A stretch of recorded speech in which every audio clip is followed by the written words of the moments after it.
nitakusaidia kulifahamu. Kanisa linaposimama kwenye nafasi yake, nini kinatokea? Kwa hiyo tutaangalia sehemu ya pili. Tulikuwa Matendo 12 jana, tuliona mambo kama matano. Hebu turudi kidogo Matendo 5. Fungua kitabu cha Matendo sura ya 5. Tutaangalia mstari wa 12 mpaka wa 16. Jioni timu yote kutoka makanisani, kama nilivyosema, tunakuwa ni kutoka makanisa mbalimbali. Kwa hiyo tutakuwa na wenzetu baada tu ya ibada hii. Wakishatoka katika ibada zao, hapa patafurika hapa. Amina. Amen. Matendo sura ya 5 na ule mstari wa 12.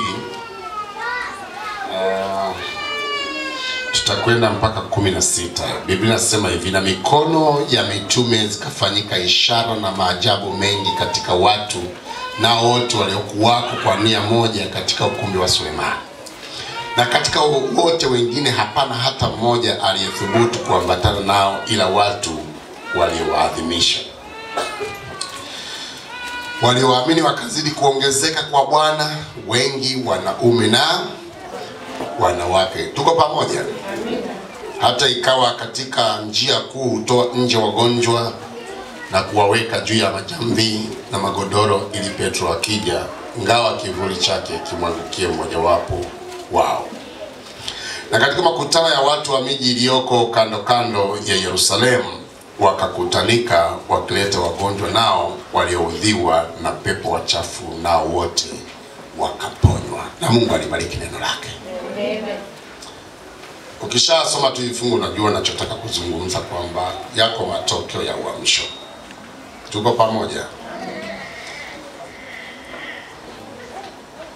Siku moja nilipeleka gari yangu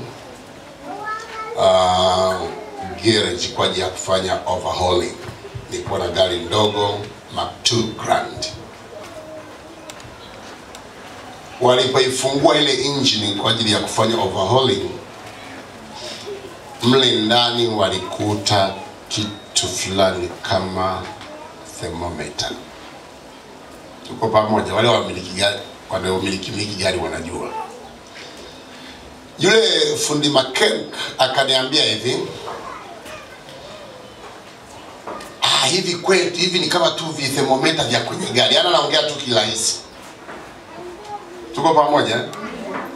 Hawa vinakuwa tu kwenye gari, ukifungua lazima kiwemo. Kwa hiyo lakini sisi kwetu kwa Afrika tuvihitaji sana, kwa sababu hivi vinahusika sana kwenye nchi za baridi. Kwa hiyo sisi huwa tunavitoa. Nikamwambia sawa, akakitoa. Of course gari haikuleta shida, lakini kulianza kutokea na fulani ndogo hivi za changamoto.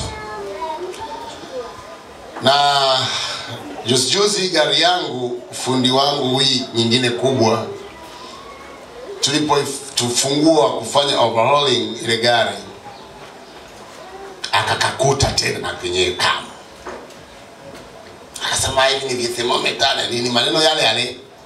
Sasa mimi sikufuatilia sana, lakini baadaye nikaamua kujiuliza kwa nini kila engine tunayofungua kadude kama. Kwa sababu mtu mzima lazima uishi kwa nini? Kwa kujiuliza, lazima uwe na reasoning. Kwa hiyo ikanipa picha kwanza, inawezekana gari zote zikawa na haka. Kwa hiyo ikabidi niende online kuanza kusearch. Nikakuta kile kitu sio thermometer. Ile kitu inaitwa thermostat. Inaitwa ni thermostat. So kuna tofauti kati ya thermostat na thermometer.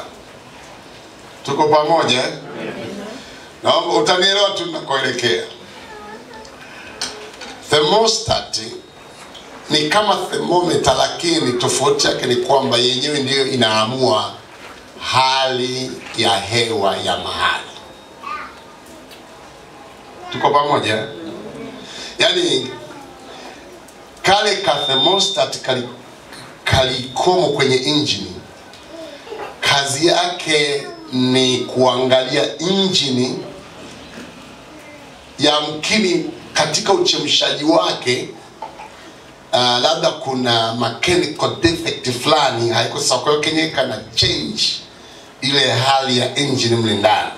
Kama itakuwa ipande sana, kana ilazimisha kushuka ibaki ilipokusudiwa kukaa. Kwa hiyo sio tu kwenye nchi za baridi, hata kwenye nchi za joto kanahitajika kuwepo. Ila kwa sababu mafundi makenika wetu ni watu wanaochukuliwa nyumbani na kufundishwa na hawajui sana, wanaona kana kwamba hakana nini, hakana maana. Na nilipokuwa Amerika kwa nyakati tofauti, na hasa nilipokuwa shule kwenye apartment yangu, unajua ukiwa Marekani hali ya hewa inatabirika, lakini si mara zote inatabirika. Unaweza kuwa umelala kumbe nje tayari kuna nini, kuna barafu. Sasa unaamka unasikia tu madirisha yote yameshabadilika. Sasa kuna thermostat ambazo ndio zinaamuru temperature ndani kaeje, ambazo ndio zina control AC. Kwa hiyo kama umewasha AC, joto likifika sehemu fulani inajiwasha, ili kuhakikisha kwamba kile kitu hakifanyeje, hakipotezi ile joto lilokusudiwa. Kama ni baridi sana inajiwasha, inakuwa ni joto. Kwa hiyo ukiwa ndani ni ngumu kudetect kwamba nje kunaendelea nini, kwa sababu inakuwa ni room temp. Kama ni hivi, haijalishi nje patakuwaje, itakuwa ni hivi. Kuwe joto ni kali, iwe ni baridi sana, lakini mle ndani patakuwa hivyo palivyokusudiwa kuwa. Kwa hiyo mara zote utakuwa unaona hizi zinawaka na kuzima, zinawaka na kuzima, mitambo yote ya kusudia. Kinachoamua temperature mahali ni ile thermostat. Lakini thermometer kazi yake ni kusoma kwamba wewe ukoje. Liwe limepanda, yenyewe inakwambia joto limepanda. Haiwezi kufanya namna fulani kwamba joto lifanyeje. Yenyewe inakwambia tu kwamba joto la huyu limefanyaje. Na hizo wanazitumia sana hata hospitali. Ukifika tu kabla hujaanza kutibiwa, unawekewa kwa pana. Kanakaa unasikia joto ni 42, chomeni sindano. Kwa hiyo lakini ingekuwa thermostat, kadri joto linavyopanda yenyewe inaanza ku-regulate lile joto, kulirudisha sehemu ambapo linatakiwa kuwa. Kwa hiyo kanisa linatakiwa kuwa thermostat, sio thermometer. Tuko pamoja wana wa Mungu? Sisi kanisa ndio tunatakiwa tuamue ndala inatakiwa iweje. Sio tufike ndala tuseme ndala iko hivi. Sisi ndio tunatakiwa tuamue ndala iwe ya watu waliokoka au ndala iwe ya wapagani. Ni jukumu la kanisa. Kanisa katika ulimwengu ndio linaamua ulimwengu uendeje, kama litasimama kwenye nafasi yake. Nilisema sana jana, tusipojielewa, tusipojitambua, maana yake sisi tutakuwa ni watu wa kusoma tu temperature na tusifanye kitu chochote, na ni hatari sana. Bwana Yesu asifiwe sana. Amen. Kwa sababu hiyo neno hili ambalo nataka nikakupe leo likapate kuwa msaada sana katika maisha yako. Nimeona kuna vijana wanaenda shuleni, wanaenda vyuoni. When you get there, be a thermostat. Kuwa thermostat. Wewe ndio uregulate. Watu wakikutazama wamuone Mungu ndani yako. Watu wakikutazama watamani maisha yako, watamani usemi wako, watamani jinsi unavyoenenda, watamani hata jinsi unavyofaulu. Na wakitaka kujua unaishije, waambie mimi ni mtoto wa Betheli. Yuko Mungu anayetembea pamoja nasi. Yuko Mungu anayetenda pamoja nasi. Biblia inasema kwamba watakapokutazama wewe, wamtukuze Mungu aliyeko juu katika jina la Yesu. Manake hata watu naoishi nao bwenini waseme ndani humu tuna mama mchungaji, ndani humu tuna mchungaji, chuoni hapa tuna watumishi wa Mungu. Kwa nini? Wewe ndiye utakaye regulate joto la chuoni likaeje, joto la pale shuleni likaeje, joto la pale kwenye mtaa wako likaeje, kwa sababu kanisa limeitwa kuleta mabadiliko katika jina la Yesu. Sema amina. Amen. Tunapoishi kama kanisa lazima tuishi kwa matokeo. Lazima tuishi kila mtu ajue aliyepita ni nani. Kila mtu ajue kwamba sasa hivi wanaoimba pale ni akina nani, na tukiwagusa itakuwaje, na tukifanya hivi itakuwaje. Lakini tukiwa tunaishi tu kama watu wengine, maana yake ni kwamba hata kanisa hili likiondoka leo hapa, watu hawata notice mapungufu yoyote, kwa sababu hakuna effect yoyote tunaisababisha katika maisha ya watu. Bwana Yesu asifiwe sana. Unaposoma hiki kifungu cha Matendo 5:12, Biblia inasema ya kwamba na kwa mikono ya mitume zikafanyika ishara na maajabu mengi katika watu, nao wote walikuwako kwa nia moja katika ukumbi wa Sulemani. Na ishara, unaposikia neno na ishara, maana yake ni nini? Kuna vitu vilitangulia. Tuko pamoja? Unaposikia na ishara zikafanyika, which means kuna vitu vilitangulia, vilipofanyika, vilipotendeka, ndipo ishara hizi zikaanza kufanyika na mikono ya nini? Ya mitume. Sasa hoja yetu ni kuziangalia ni mambo gani ambayo yalitangulia yakapelekea mikono ya mitume, mikono ya watumishi iweze kusababisha ishara hizo. Tuko pamoja mpaka hapo? Na hatuwezi kuelewa tu unaposoma mchungaji wenu amesoma, kuna kitu tunakiita inductive Bible study ambayo ina comprise, kuna remote context, immediate context na nearby context. Maana yake unaposoma Biblia lazima uangalie, kama ukishindwa kuelewa ya katikati lazima uangalie ya nyuma. Vifungu vya nyuma vinasema nini? Ukishindwa kuelewa lazima uangalie kifungu kilicho karibu yake, ili kwamba upate kuelewa mazingira yaliyoko mahali pale. Sasa kwa sababu anasema kwamba na ishara, ameanza na mikono ya mitume zikafanyika ishara, maana yake ni wazi kwamba kuna mambo yako juu, na mambo hayo tunayakuta katika sura ya 4. Biblia inasema ya kwamba katika sura ya 4 kuna shida ilitokea, Petro kukamatwa na Yohana. Yohana na Petro walikamatwa wakafungwa gerezani. Kwa sababu gani? Sura ya 3 wamemponya kilema aliyekuwa akikaa kwenye mlango mzuri. Biblia inasema kwamba baada ya huyu mtu kuponywa aliyekuwa anakaa kwenye mlango mzuri, wale Mafarisayo, Masadukayo, makuhani na walimu wa sheria na wa dini hawakuona kama imependeza, wakawakamata Petro na Yohana wakawaweka gerezani. Na walipomaliza kuwashtaki, Biblia inasema ya kwamba wakawaambia hivi, sisi toka mwanzo hatutaki kusikia habari za huyu Yesu mnayemhubiri. Sasa mnaposema kwamba huyu mtu amesimama kwa sababu ya huyu Yesu, maana yake bado mnaendelea kulifufua hili jina ambalo sisi hatutaki kulisikia. Kwa sababu linapotamkwa kuna mambo makubwa yanatokea, na kazi yetu inaonekana kuwa ni bure kama makuhani. Watu wanatuona hatuna maana kama makuhani. Watu hawaioni kazi yetu kama makuhani. Kwa sababu hiyo sasa, msilihubiri hili jina.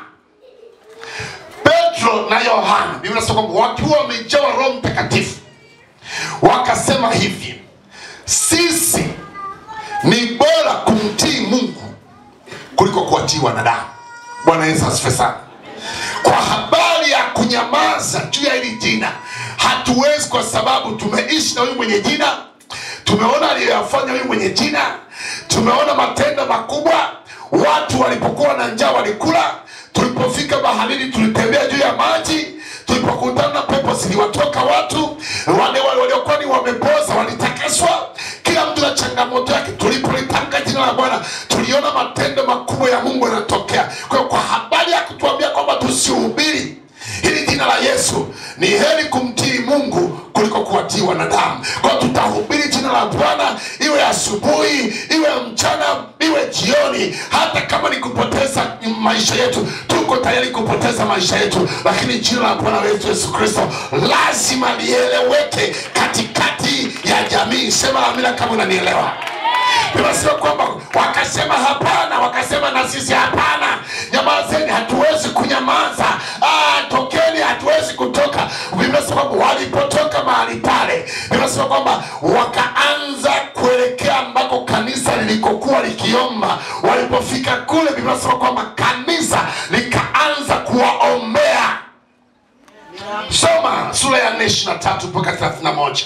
Utaona kanisa linaomba. Basi kwamba wakati wakiomba mahali pale, hawakuomba ili kwamba uinjilisti ufanyike. Basi kwamba kanisa liliomba kwa ajili ya viongozi wao, ili kwamba Bwana watumie kuhubiri injili, ili ya kwamba Bwana watumie kuleta ishara maajabu, ili ya kwamba mambo makubwa yafanyike. Basi kwamba mahali pale Roho Mtakatifu akashuka, pakatikiswa mahali pale, wakaanza kunena kwa lugha, watu wakafurika, watu wakajaa nguvu za Mungu. Kitogeo cha pale watumishi wa Bwana walipotoka pale, hawakuwa wao tena, isipokuwa ni Kristo alikuwa akitembea pamoja nao. Ndio maana Paulo anasema si mimi ninayeishi, bali Kristo ndani yangu.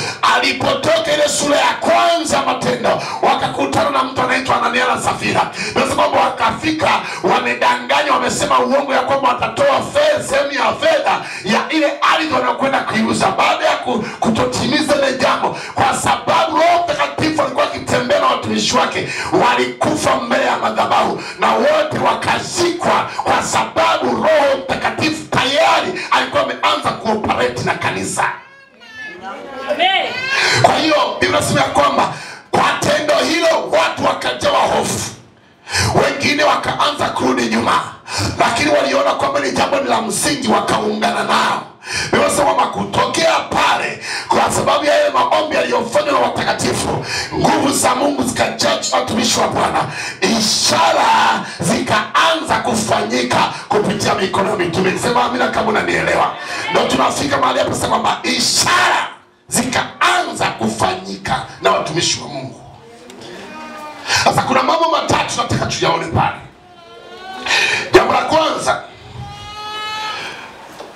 ni ujasiri. Ni ujasiri. Kanisa linaloweza kuleta matokeo, lazima watu wake wajae ujasiri. Mtu yeyote anayetaka kuleta matokeo kwa maisha yake, lazima awe na boldness kwenye mambo yake anayofanya. Bila sababu kwamba walipokamatwa hawakuogopa kusema chochote mbele ya baraza, na waliponyamazishwa wakasema sisi hatuwezi kunyamaza eti tu kwa sababu kutimiza matakwa yenu. Maana ake ni nini? Wako tayari kufa, wako tayari kuingia hasara, wako tayari kuteseka, wako tayari kutabika, wako tayari kwa lolote lile, lakini lazima jina la Bwana lisonge mbele, lazima mambo ya watakatifu yasonge mbele, lazima kanisa la Bwana lisonge mbele. Pote ya mbali serikali itasemaje, sisi hatuogopi, sisi tunakwenda mbele na Bwana, sisi tunakwenda fronti kwa namna yoyote ile. Kwa ujasiri huo mambo makubwa yakaanza kufanyika kupitia kanisa, kwa sababu kuna watu waliamua kujilipua kwa kiwango ambacho sio cha kawaida, bila kuogopa hali yoyote, bila kuogopa mazingira yoyote, bila kuogopa hali ya kiuchumi ikoje. Wakasema kwamba sababu hawana elimu wakasema sawa, hatuna elimu, lakini hiyo haiwezi kutudhoofisha, haiwezi kutunyamazisha.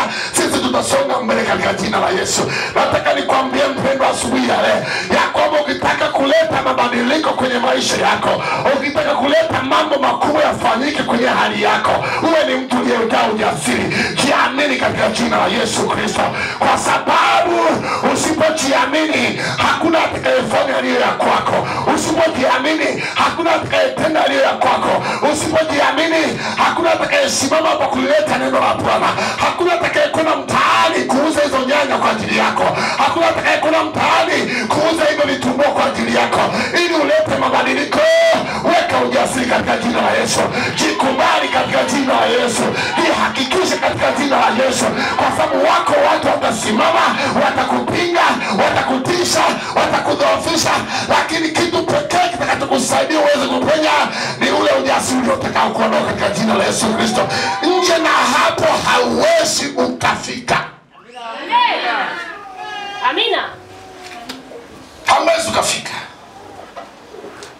Na ndio maana mtumishi wa Mungu amesema toka mwanzo ufalme wa Mungu unatekwa na watu wenye nguvu. Na ukisoma Biblia ya Kiingereza nasema watu ambao ni violent, watu wenye vurugu.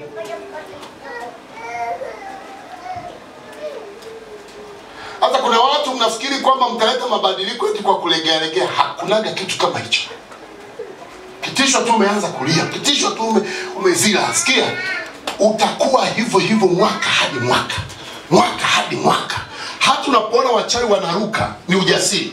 Uwezi ukawekwa kwenye ungo ukaambiwa tunaruka kwenda da, halafu ukawa na roho nyepesi ukasema tutatoboa. Lazima useme kwamba hapa kama aliruka mchawi fulani akaruka na sisi tutaruka. Wakitikisa akipanda juu na mdoa kamatilia namna hiyo. Ngoma ndani ya dakika 8 mko Dar es Salaam. Tuko pamoja na leo Mungu. Kwa hiyo kwa kanuni hizo lazima moja amini katika jina la Yesu. Hata watu wakucheka wapia mimi najikubali katika jina la Yesu. Hata watu wasema kwamba hujui, sema mimi najua katika jina la Yesu. Sawa nitakosea leo, lakini kesho nitakosea, lakini kesho kutwa nitakuwa sawa katika jina la Yesu. Kama Renatus anahubiri, hakusaliwa anahubiri, alianza kwa hatua, akaanza kwa hatua, na mimi hatua hizi zitanifikisha ninakokwenda katika jina la Yesu. Acha leo nionekane sina upako, lakini kuna siku inakuja, maana sijachoka kumtafuta Bwana, sijachoka kufanya mambo yangu. Lazima Bwana atanitumia kama aliwatumia kina TB Joshua. Mimi ndiye ninayefuata katika jina la Yesu. Kama wako wakina Boni ndio matajiri, na mimi kwenye biashara hii na nitatoboa katika jina la Yesu. Usiwasikilize watu, msikilize Roho wa Mungu anakuambia nini. Sikiliza nguvu iliyoko ndani yako, hiyo ndio itoe maamuzi ya wewe kwenda au kutokwenda. Sijui kama kuna mtu ananielewa mahali hapa. Kuna watu mmeshindwa kufanya mambo makubwa kwa sababu ya woga, kwa sababu ya kutokujikubali, kwa sababu ya kujidharau. Lakini nataka nikueleze kwamba kuna watu hawakuwa chochote, hawakuwa kitu chochote, lakini leo tunasoma habari zao. Leo tunakwenda kwenye maduka yao. Leo tunakwenda kwenye makanisa yao. Ukiwauliza wakwambia hata elimu yangu ni la 7 tu. Wengine hawakupita hata shule, lakini akisimama unapiga saluti wai, kwa sababu walijiamini, wakaweka ujasiri, wakasema inawezekana katika jina la Yesu. Kama iliwezekana kwao, hata kwangu inawezekana katika jina la Yesu. Kama waliweza wale, mimi ni nani nisiwezi?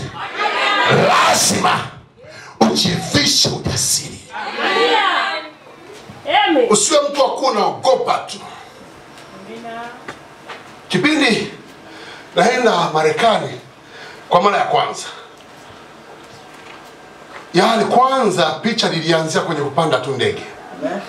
Nilikuwa sija kupanda ndege. Kaka nikasema nilikuwa na furaha, lakini nilipofika airport nikasema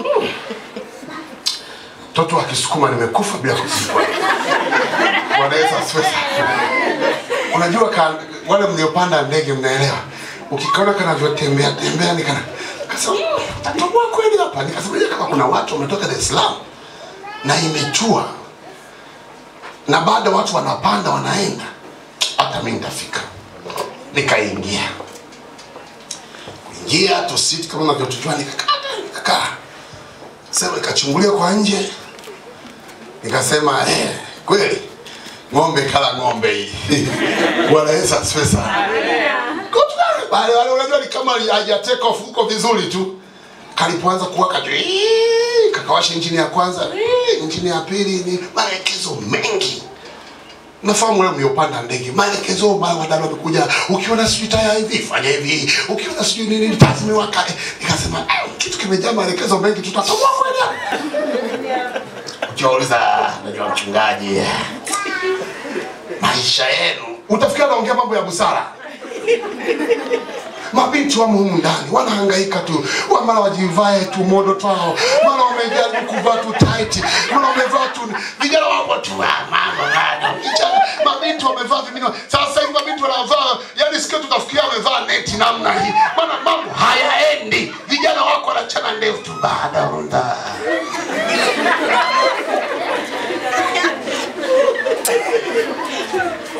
Hello. Sema amina kama unanielewa. Sema amina kama unanielewa. Wako wamejificha tu kwenye kamera, sisi ndio wachukua matukio maisha na viwango. Hivi mnaona mabinti wanavyohangaika? Siku tumeambiwa wanaweka kope mpaka zimerefuka namna hii. Basi kutazama mpaka mara sasa hajui kwamba hivi hasa vijana wanataka nini.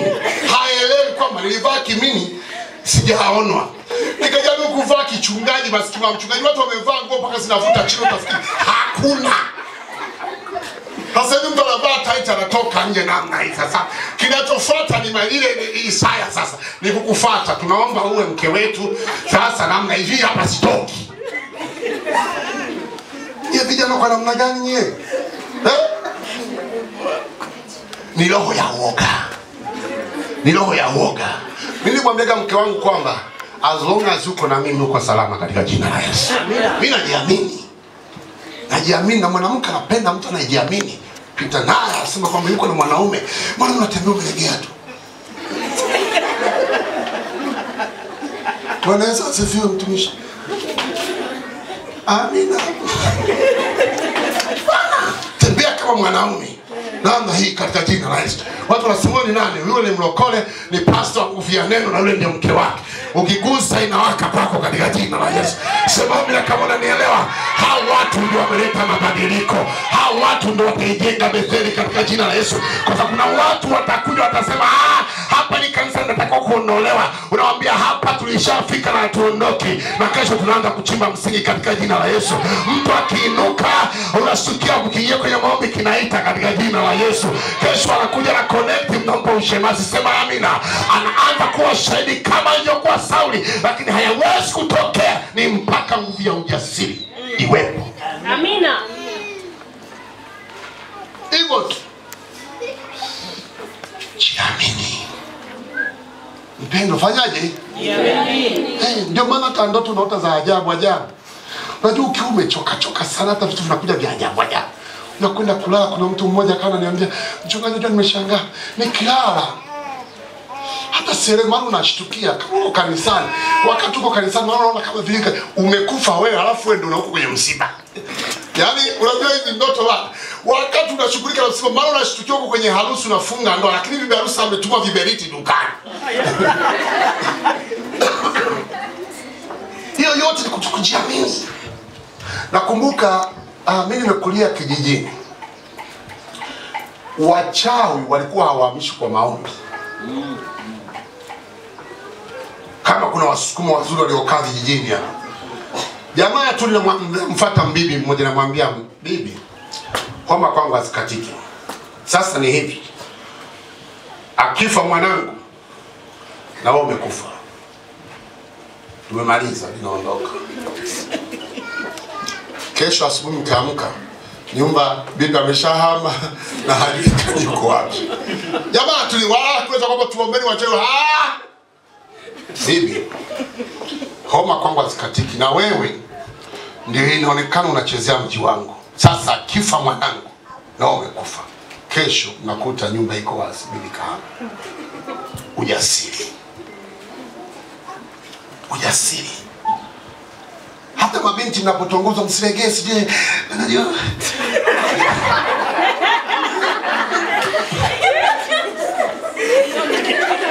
hautoboi. Hautoboi.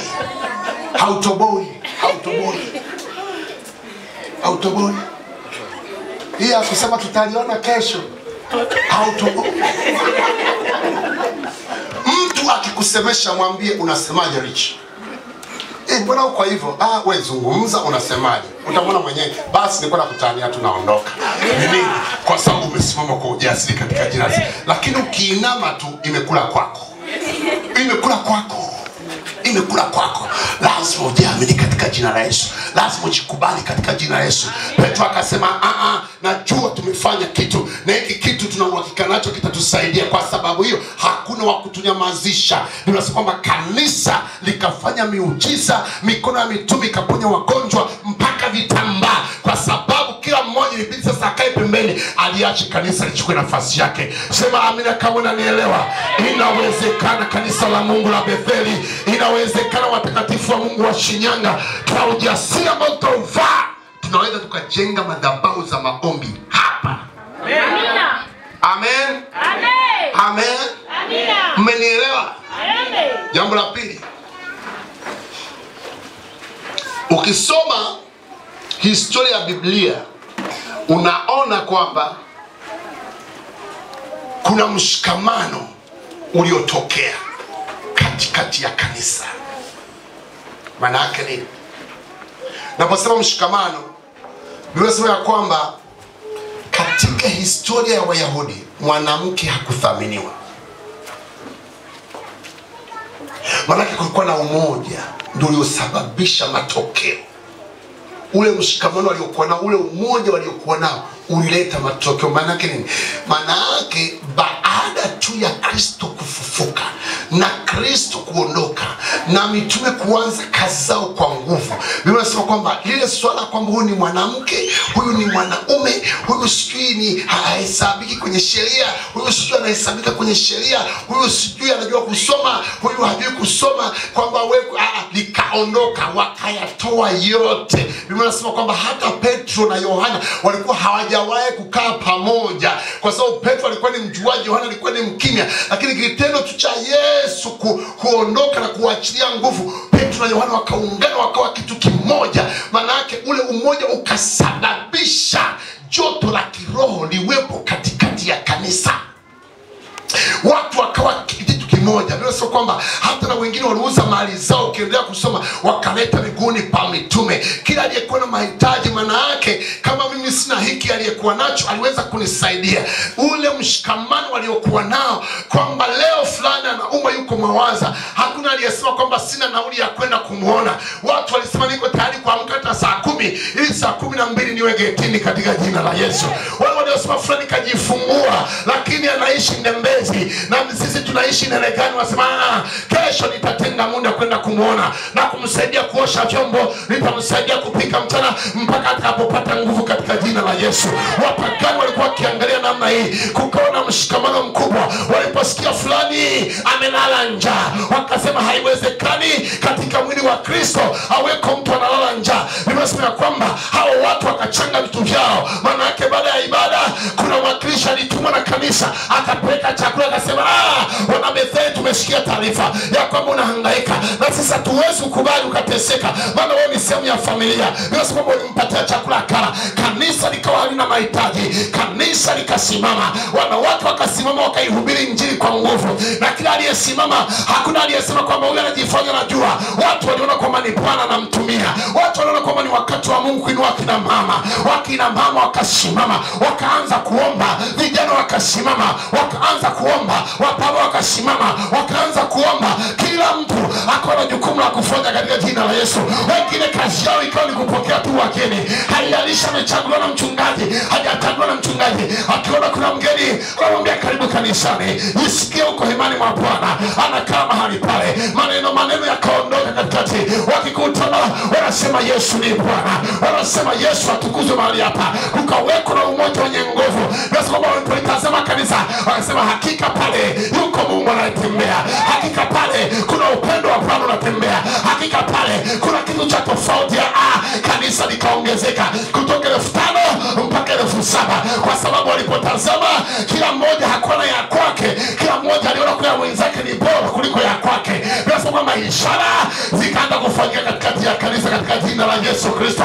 Mitume wakabaki kuhudumia neno na washirika wakabaki kuhudumiana. Ninasema ya kwamba kwa sababu hiyo mlipuko mkubwa ukatokea kwa ishara na maajabu yaliyofanywa. Amina.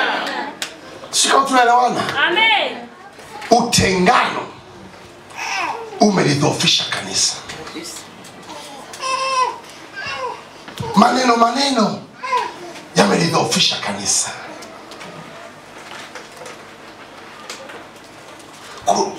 Unakuta mtu anajisikia tu bila hata sababu. Wewe ndio unazidhoofisha kanisa. Kuna mtu mwingine hata akiamua shemasi inuka kwenye hicho kiti kakae pale mbele hataki. Yaani hiyo ni vita mpaka tena apostol ambaye nimemwambia huyo ahame hataki. Yaani mpaka apostol aseme wewe, yaani mpaka mtu mkubwa aingilie. Hatuwezi kufanya maajabu. Hatuwezi kupindua ulimwengu. Ulimwengu unapinduliwa na watu waliokubali kukaa pamoja. Amina. Na mnapoamua kukaa pamoja sio kwamba eti nyinyi wakamilifu sana, hapana. Kumbuka wakati mwingine unayekaa naye ana mapungufu mengi mpaka unaweza kusikitika. Lakini lazima uchukuliane naye ukiamini kama hatapona sasa, kwa kadri nitakavyoendelea kukaa naye, kwa kadri nitakavyoendelea kumfundisha, kwa kadri nitakavyoendelea kufanya naye maisha, yamkini Bwana akamkumbuka katika jina la Yesu. Magamba ya ujinga wake yataondoka, magamba ya upagani wake yataondoka. Tunasema kwamba kanisa, kila mtu aliposikia leo siku ya ibada na unasema nalifurahi waliponiambia twende hemani mwa Bwana katika jina la Yesu. Kwa sababu unapofika mahali pale na kukutana na jamii ya watu waliokubali kukaa pamoja. Amen. Ndio maana sasa hivi hata miujiza imepungua. Mtu akifanya tu muujiza. Unajua mchungaji aliposema hapa kwamba nilipoenda Nigeria nikasema ukienda kufanya hilo neno ni kubwa kwa watu. Siku ukija kufufua mtu anasema kale kalichenda Nigeria. Unaanza vita. Halo. Unaanza vita. Leo kanisa na kanisa halielewani. Unakuta kanuni haelewani na nani? Na apostol. Mimi niko pale nguvu ya neno na ni msomi na degree ya theology, kwa hiyo hawezi kuniambia chochote, ni upagani tu. Hakuna kitakachotokea. Kanisa limeitwa kuwa moja. Yes. Kanisa limeitwa kushikamana. Amen. Sema amina kama unanielewa. Amen. Kanisa limeitwa kulia pamoja. Amen. Tunaposikia mwenzetu anaumwa, shughuli zetu zinakufa, tunamweka kuwa kwa kwanza mpaka ainuke kwenye hali yake. Sema amina. Yaani mnashambuliana pale mpaka wapagani wakiangalia wasema kwamba hawa vipi hawa? Kuna nini hapo ndani? Mnapaki na mama mnakutana, mnako na jambo kaweka na jambo, wapagani wanaangalia. Nataka nikwambie ya kwamba lazima tu hiyo siku ya Jumapili watasema jamani na sisi tupelekeni hapo mnaposali katika jina la Yesu. Maana mambo haya ni adimu kuyapata. Amen. Ni adimu. Kuna watu hawajai kuonyesha upendo hata na wazazi wao. But when they come to church, kinachofanyika ni nini? Wanakutana na pendo la Kristo. Wanalikuta pale. Wakifika hapo na mkuta Joyce anaimbisha hapa. Nitaimbia. Anaimba hapa akimwona mtu anambia karibu mpendwa katika praise and worship team yetu, tumwabudu Mungu mahali hapa. Kama unaona Bwana amekugusa, anaanza kumfundisha mpaka anakuwa mwimbaji mzuri, wala hamuonei maya, wala hamuonei kijicho kwamba mimi ndio ninamfundisha. Sasa ajifanye hivyo kiongozi, tutamuona nani na kesho siendi. Acha. Ukiacha wewe, Yesu anakuenzi katika jina la Yesu. Unajua mimi ndio maana nasema ukiitwa kuhubiri, kuna watu wanaoita kuhubiri wanakupa masharti mengi, unaachana naye, hajalisha na upako namna gani, piga chini. Najua kuna watu wako hivi sasa hivi wako mapolini wanasema Bwana natamani na mimi niwe na huduma kama ya maisha na viwango, natamani niwe kama kanunu. Alafu wewe unaitwa hapa kuja kuhubiri unalingalinga. Nataka nikwambie utapigwa chini hivi, alafu ataleta mtu wa kawaida sana. Uliyemdharau wewe, huyo ndio Bwana atamuinua katika jina la Yesu Kristo. Unayemwona kwamba huyo haimbi, kuna siku moja huyo ndio atakuwa na bendi katika jina la Yesu. Unaona kwamba huyo hafai, huyo ndio atakuwa na YouTube kila siku katika jina la Yesu. Wangapi walijiinua na leo Bwana amewashusha? Wangapi walidharauliwa leo Bwana amewainua katika jina la Yesu? Hatutumikii mizimu, tunamtumikia Mungu aliye hai. Kanisa lazima likae katika umoja. Kanisa lazima lishikamane. Lazima kila mmoja amone kwa ni bora kuliko mtu mwingine. Amina. Amina. Nalingalinga tu. Mimi nikipikaga chakula changu ni kitamu. Hivi huko kiona kile chakula ni mimi nilipika. Kwa hiyo ndio maana wao hajaiva. Acha tu hajaiva leo. Lakini huyo kesho vitaiva katika jina la Yesu. Sema amen kama unanielewa. Sema amen kama unanielewa. Lazima tushikamane, sema amina. Lazima tushikamane. Na nataka nikwambie, hata kama ukikuta mtu anaomba, kuna siku ya kwanza mimi naitwa kuhubiri. Ya mzee wangu kwanza nilipewa kuhubiri. Ilinichukua karibu miezi 3 kuhubiri. Yaani kulipata hubiri. Wakati mwingine kama unalipata hivi, alafu baadaye linapotea. Kitesti linakataa. Akasema na Elisha mzee ananisogezea mbele, lakini baadaye akaniambia Jumapili lazima uhubiri. Paka siku ya Jumamosi usiku nina mahubiri mengi, alafu sijui na hubiri, alafu yote nikiyajaribu hayaendi. Nikasema sasa hapa niliwahi kumsikia mtu mmoja anahubiri Timotheo wa pili sura ya 2 mstari wa 2. Hii ndio ndainuka nayo. Mwana nikajikoka. Kavaa uso wa mbuzi. Na kwa mzee pale anapofahamu kanisa ni kubwa. Wako pale na redio pale kwa mzee. Sema hapa nahubiri nini hapa? Nikawapimia kwenye kanisa wao wajuaje mle, wana vitambi mle, wajifanya wamekatakata madini wana nini. Nikasema hawa wazee wanawapigaje hawa? Tulia namna hii. Bwana, na siku likiwa la kwako hayachelewaji. Hello. Wajua bwana, unaweza kwa sababu ibada inachelewa, ni kwa sababu huna la kufanya. Ukiwa umepangwa kuhubiri, huwa ni faster tu. Kidogo tu wanakuwa wamekaribishwa, keki jamani, kidogo tuwaiba toleo, nafungua maandiko hivi, nikifungua na goma nasema pitakaje hapa kidogo tu. Sasa ni wakati wa kumkaribisha mtumishi wa Bwana. Sema Mungu wangu, hapa inakaaje? Nikaanza kuomba, kujitia nguvu. Hayaendi. Tuimbaje hata sikio tukaimba haraka tu. Niguse kameshamaliza. Kidogo mzee maombi. Kasema Mungu. Nilipofika pale ili kujiweka sana, kasema ngoja mimi niombe. Nikaanza kuomba, hapo nilikuwa navuta muda. Sina kitu. Nikayasoma maandiko, nikasema hivi kwa nini natabika? Hawa nawasomea maandiko alafu na waacha kama walivyo. Nikasoma, fungua kitabu cha Korinto wa pili Timotheo wa pili 2:2. Na mambo yale yasikia kwangu mbele mashahidi wengi hao sio kabisa watu waaminifu. Nikasoma pale. Nilipomaliza nikasema watumishi wa Bwana, Bwana Yesu asifiwe. Amen. Bwana asifiwe. Amen. Na adui zangu humo. Nikasema vigelegele sijaanza kuhubiri. Hapa hamna la maana hapa. Nikamwambia sikilizeni waambie, tumesikia mambo mengi kutoka kwa mzee Kanuni. Kweli si kweli? Kweli. Toka alipoanza kanisa hapa mwaka 94 anawahubiri mambo haya. Nikawakabidhi watu waaminifu watakaweza kupeleka na kwa wengine, na Mungu alibariki neno lake. Wakafikiri kwamba mtumishi huko sasa anaweka msingi. Nikamwambia praise simameni. Watu wakashangaa, mpaka mzee mwenyewe akasema hii imekaje? Nikasema mzee, utajua mwenyewe utalipangaje. Lakini hapa mimi nishamaliza. Wenye kusema walisema, wenye kufanya mzee akainuka pale. Mimi nishamaliza, nikakusanya Biblia zangu na daftari langu. Maana alinishinda kusoma, nikarudi nazo. Nikatulia. Siangalii kushoto wala kulia. Watu hawaamini, hivi ni kweli? Mzee akasimama pale. Akaanza sikiliza mtumishi wa Bwana japokuwa hajaeleza, lakini hiki kifungu ni kizito. Sema amina. Sema amina. Hiki nilipoyasoma moyo wangu nikasukuna, nikasema mzee utajua mwenyewe, lakini mimi nishamaliza. Lakini habari njema ni hii, wako walionicheka, wako walionidharau, lakini ndio ilikuwa mwanzo wangu wa kufika mahali hapa nilipo leo katika jina. Sema amen kama unanielewa. Wako ambao walisema kwamba hatatoboa, wao wamebaki hivyo mpaka leo. Mimi leo niko Betheli, niko nakimbizana na Bwana, niko nalihubiri jina la Bwana, niko ninakata madini mazito katika jina la Yesu. Lakini mwanzo wake ulikuwa ni dakika 3 tu. Sema amina kama unanielewa. Usidharau mtu, usimdharau mtu.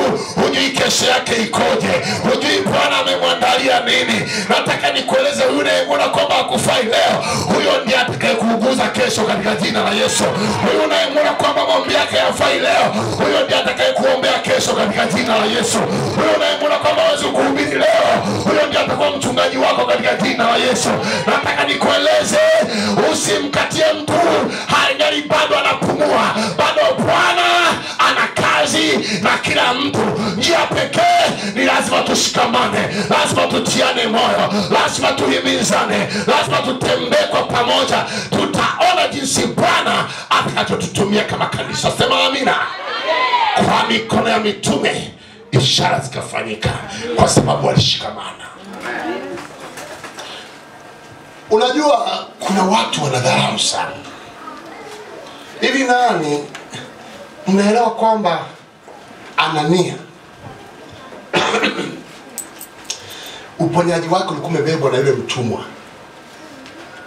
Biblia inasema ya kwamba kale katumwa kalimwambia mke wake, naona kama bwana wangu yuko na nini na ukoma, sijui nini, na alikuwa ni amiri jeshi mkuu, hajaishiwa vita na sifa kibao. Ukisoma habari za Naamani, akasema hapana, mimi ninaweza kumpeleka sehemu akapata uponyaji. Alipona au kupona?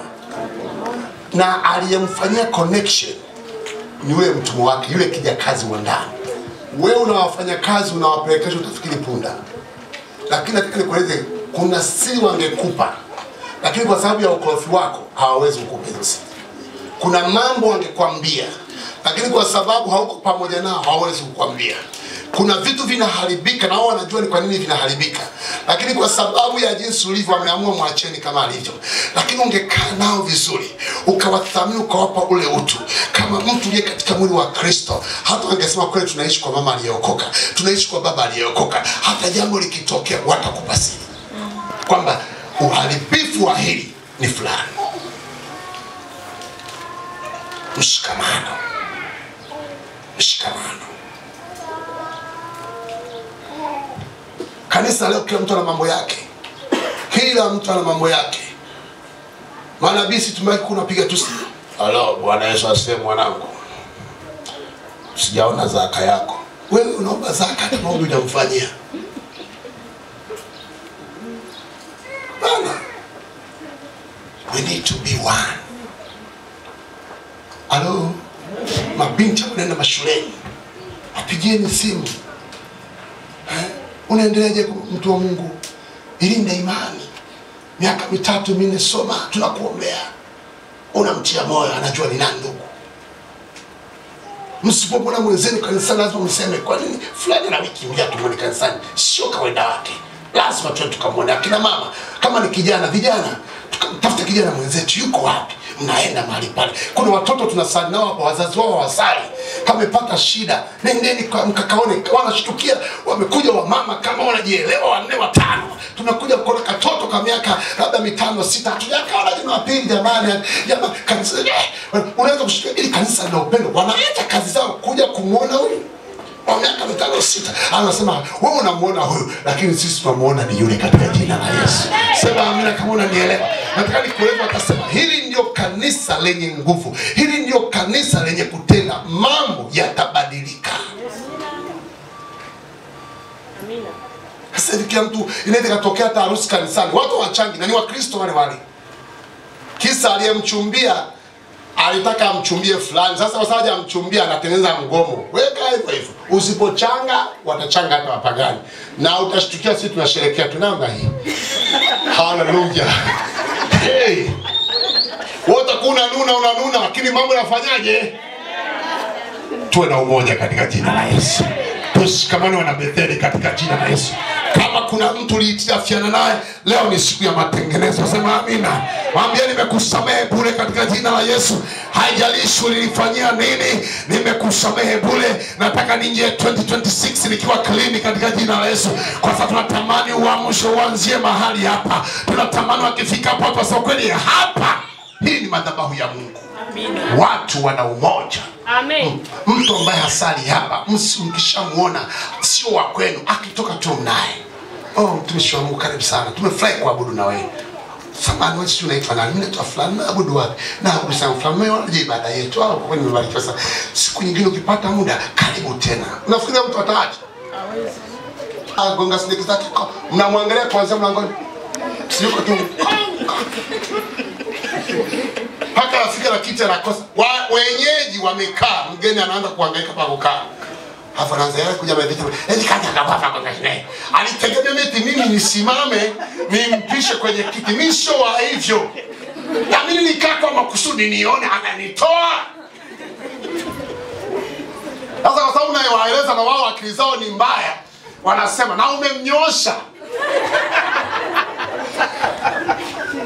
Kwa sababu si tai uruka na tai, si ndio? Sasa wote mnakutana wote ni wagonjwa, wanafikiri kwamba mmemnyosha, kumbe mmeliangamiza kanisa. Sema amina kama unanielewa. Sema amina kama unanielewa. Lazima tushikamane katika jina la Yesu. Lazima tuwe kitu kimoja. Mwenzetu tusipomwona siku mbili lazima tushtuke. Inawezekana amepotezwa, inawezekana yuko amepotelea kwenye maandamano, lazima tujue yuko wapi. Mchungaji mbona sio kawaida yake, lazima tujue yuko wapi. Ndio maana sikia tunajua kama toka siku fulani hatujamuona, maana yake wanafuata. Lakini leo wana wa Mungu mtu anaacha mpaka mnasikia alikufaga. Ndio mnasikitika wewe. Kumbe ilikuwa ni jukumu letu kujua.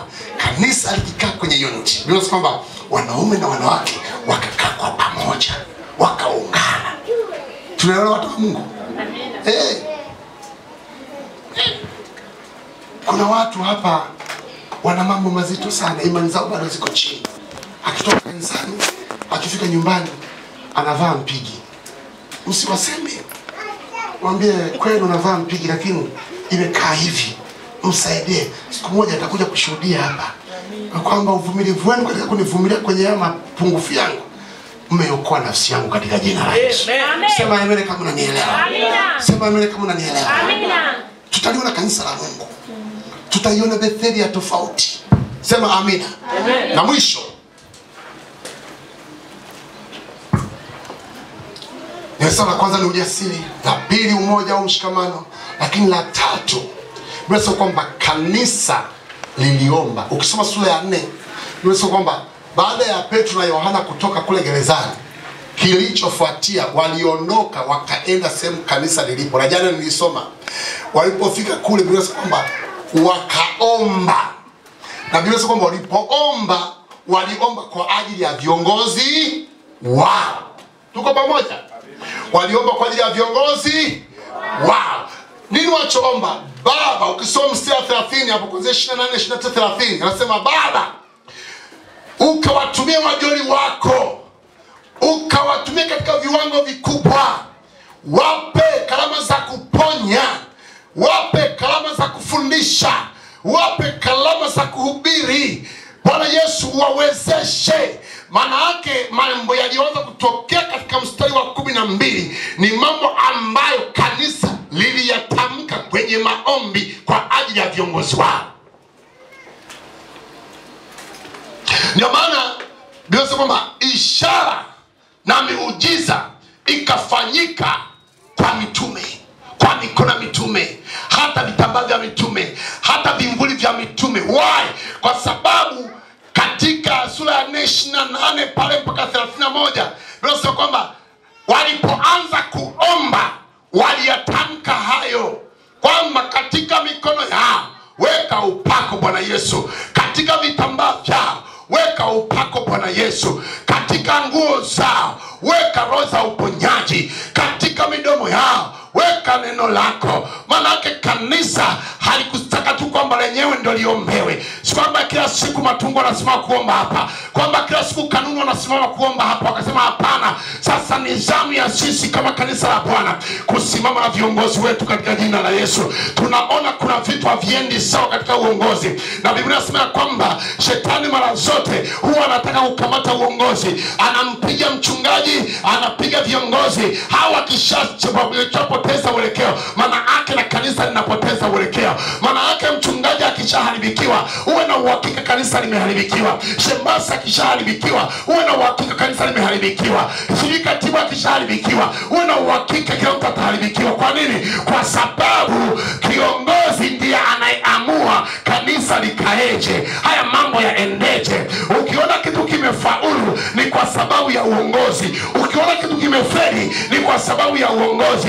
Biblia inaniambia hivi, kanisa la kwanza walipogundua wakasema hatuwezi kuacha kuomba kwa ajili yao, na tutaomba Bwana watumie katika viwango vikubwa sana, katika level za juu sana. Basi kwamba hao watu wakashikamana, wakaanza kulitia jina la Bwana, wakaanza kumleta mmoja mmoja katika jina la Bwana, wakaanza kutaka nini yafanyike, wakayapeka mbele za Bwana. Basi kwamba baada ya maombi hayo, Petro na Yohana na viongozi wengine walipotoka mahali pale, wakakutana na neno Safira, wakaondoka chini, wakakata moto wae, kwa sababu kanisa liliomba upako juu ya viongozi. Sema amina kama unanielewa. Ninasema kwamba wakaleta wagonjwa.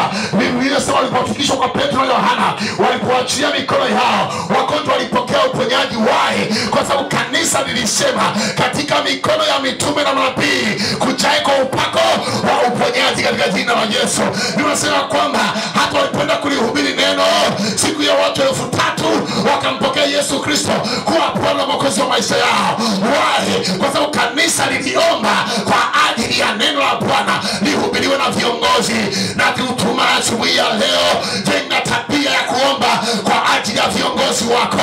Anza kuomba kwa ajili ya shemasi, anza kuomba kwa ajili ya makatibu, anza kuomba kwa ajili ya apostol mahali hapa. Huyu akipigwa haipo Betheli, ana akipigwa haipo, akipigwa Ginesi haipo Betheli. Hawa wamesimama. Unaweza usione umuhimu wao leo, lakini nataka nikueleze, pamoja na mihangaiko yote, pamoja na mishutumio yote mnayopitia, ni kwa sababu wapo. Kwa lazima tuwaombe, lazima tuamuru tunataka nini kwake, kwa sababu kuna wakati anaweza akakengeuka, lakini maombi yetu yatamkamata. Sema amina kama unanielewa.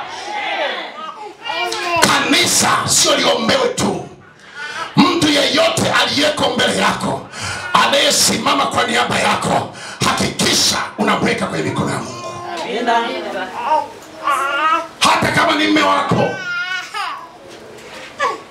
hata kama ni mwanao. Baba, mume wangu huyu najua anapotoka asubuhi anakwenda kwenye ujenzi, wakati mwingine anaondoka asubuhi, wachangu wamemwaga madawa yao, mume wangu anapata ajali, leo akivunjika mguu, familia yangu itakuwa wapi? Maisha yangu yatakuwa wapi? Oh Bwana, namweka mume wangu mikononi mwako. Baba, usimame naye, mpe uhai anapokwenda akifanya kazi, alipe pesa zake katika jina la Yesu.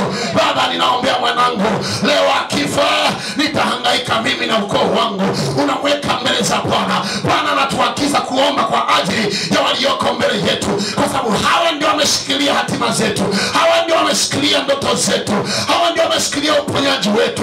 Sikia nikueleze, baada ya kukaa tunagombana, baada ya kukaa tunabishana, ni wakati wa kuendelea kuinuana katika jina la Yesu. Weka listi ya viongozi wako, weka listi ya watu walioko mbele zako. Sema, Bwana Yesu, kwenye ukoo wetu yuko kijana ambaye ndiye ameushika ukoo. Huyu kijana amekuwa akijitoa kwa mambo mengi, wengine hawamwelewi, wengine wanasema anajisikia, wengine wanasema anaongozwa na mke wake, lakini ukweli kwamba Bwana, tunasimama kama ukoo kwa sababu ya Piusi, kwa sababu ya Silvesta, tunakwenda kumwombea. Unasimama kwa niaba yake, unaanza kutamka uzima, unaanza kutamka afya, kwa sababu kuishi kwake, kupata kwake ndio furaha ya familia yako, ndio furaha ya ukoo wenu, ndio furaha ya kanisa lenu. Akiondoka huyo, hakuna kitu cha maana kitakachoendelea. Amen. Nasema kwamba hawa wakaomba. Lini wewe umeshatenga muda kuomba hata kwa ajili hapo? Kila siku nikuletaka tu kichwa, Baba niombe. Sometimes tunahitaji kuweka mikono yetu yake. Amen. Sema amina. Amina. Sometimes naambia Baba, Jumapili hii tunataka tufanye ibada ya kuomba kwa ajili ya viongozi. Unawaombea viongozi. Ombea mashemasi, kuna mashemasi wengine mashemasi lakini wambea. Kamata vinywa vyao. Funga vinywa vyao. Nasema Baba tulichagua, tukujua kama tumechagua mbea. Hatukujua kama tuna Radio Free hapa. Baba, tunaizimisha Radio Free katika jina la Yesu. Tunataka vitu vya maana vitoke kwake. Sema amina kama unanielewa. Amen. Baada ya kuanza kulalamika, unajua mchungaji hakuona. Yaani hapa ndo katuangamia. Hapana. Omba katika jina la Yesu. Anza kutamka, wakamateni kwenye maombi. Wakamateni kwenye maombi. Ni wakati kama kanisa kushikamana. Nasema no. Kanisa liposema Yakobo ameuawa. Sawa tumekubali. Na Petro naye tena kesho tunaomba kwa ajili yake, maana hawa kiondoka hapa hakuna injili. Hawa kiondoka hamna injili hapa. Hapa leo Matumbo akiondoka kaambiwa mke wake aende India huko. Hatuna kiongozi hapa. Kila mtu tunakamata kwenye maombi katika jina la Yesu. Mnakuwa naye, unamweka kwenye listi yako. Weka hata kwenye Biblia jina lake. Ikifika muda fulani saa 6 itakuwa ni wakati wa kuombea mchungaji wangu. Ikifika saa 6 kamata Bwana, ninaomba kwa ajili ya uchumi wa mchungaji. Ninaomba kwa ajili ya afya yake. Ninaomba kwa ajili ya kinywa chake. Ninaomba kwa ajili ya ufahamu wake. Ukiomba wewe, Joyce na anaomba, na naye anaomba, na yule naye anaomba. Usiku mnakutana kwenye ulimwengu wa roho kwa ajili ya mtu mmoja. Sema amina kama unanielewa. Mnatamka jina la Bwana. Lazima kuweko na uamsho katikati ya kanisa. Mkimaliza mnahamia kwa makatibu. Mkimaliza mnahamia kwa watunza hazina. Weka kwenye mikono ya Bwana. Omba kila kitu kikae sawa. Nataka nikueleze mambo yatakuwa tofauti. Wachungaji wamekengeuka, hawaombewi. Tunajiombeaga wenyewe. Bwana Yesu achilia mafuta juu yangu. Nikisimama Richard kanyake. Alafu nasema nilikuwa kwenye mzigo wa maombi. Kumbe maombi ni kwa kupiga mtu mwingine. Hamwezi. Hivi nyie ngoja tuwaulize swali. Mnafahamu muhimu wa viongozi uliopo? Kiongozi ana mchango mkubwa sana kwenye maendeleo ya kitu chochote, taasisi yoyote, au kwenye kufeli kwa kitu chochote. Tuko pamoja? Tuna jukumu la kuomba.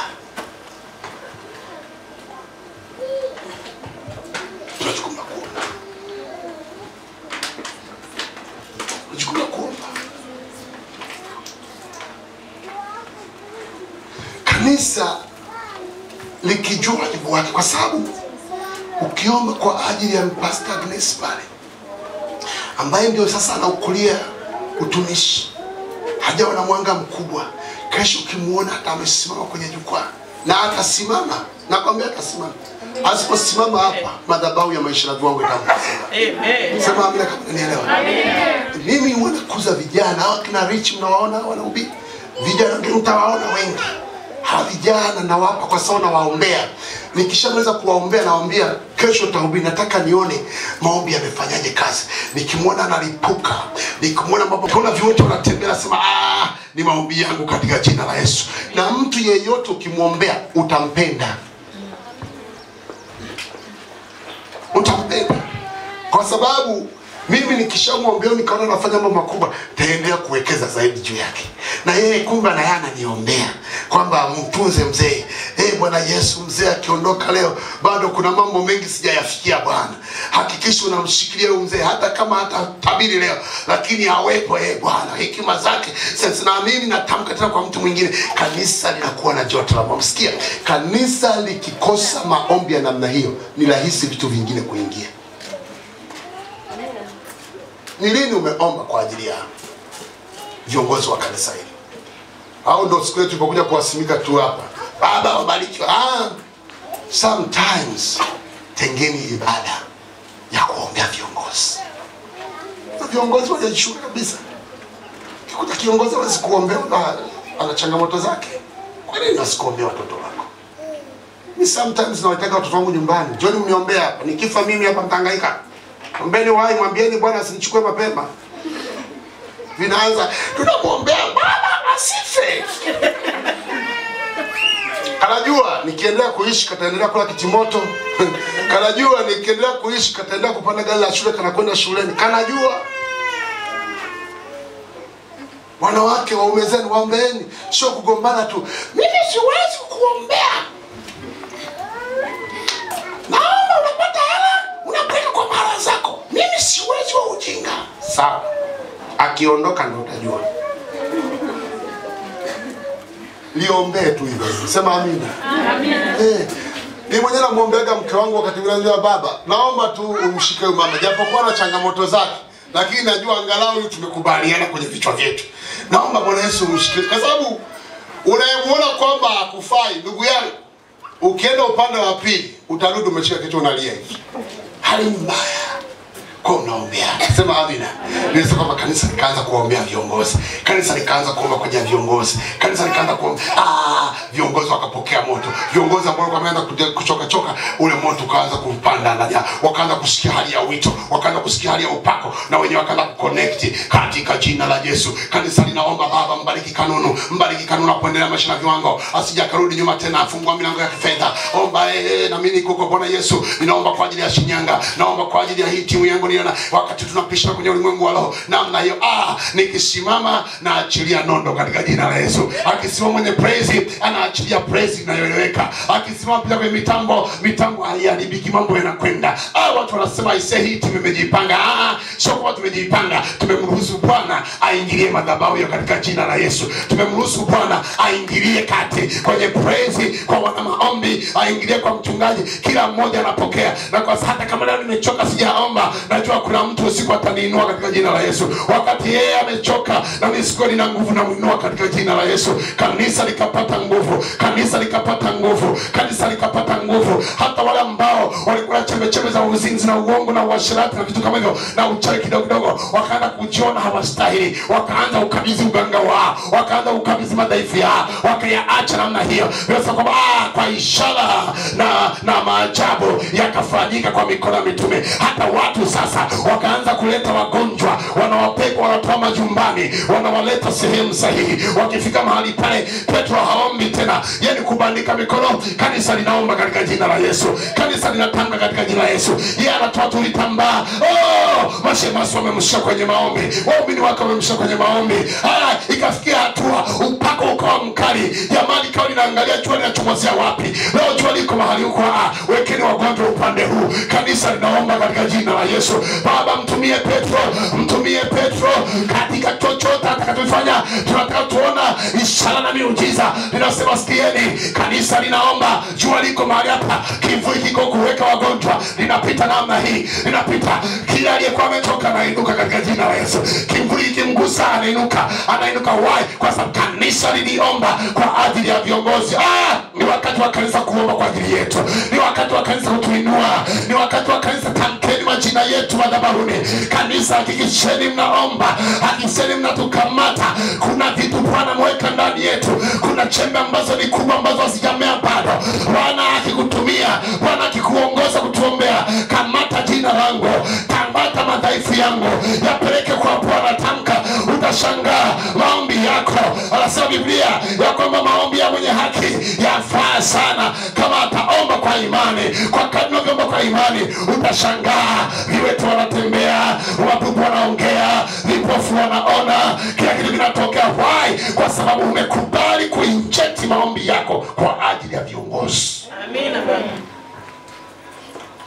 Utaona mafanikio kwenye mji wako. Kwa nini? Umekubali kuinject maombi yako kwa ajili ya mke wako, kwa ajili ya mume wako, kwa ajili ya lango lako la kwanza. Waumini wengi mnataka tu mpokee. Leo mnatuombea na sisi. Sema amina.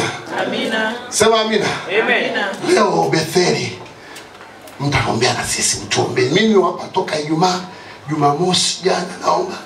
Leo mnaniombea na mimi hapa. Sema amina katika jina la Yesu.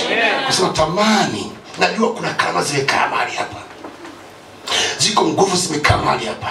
Ukiachia kuna kitu kitatendeka ndani yako. Amina.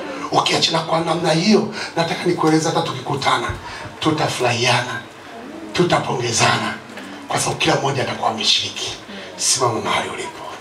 Simama mahali ulipo. Amina. Amina. Naomba viongozi wote wa kanisa hili mpite hapa mbele. Viongozi wote wa kanisa hili. Hallelujah, hallelujah.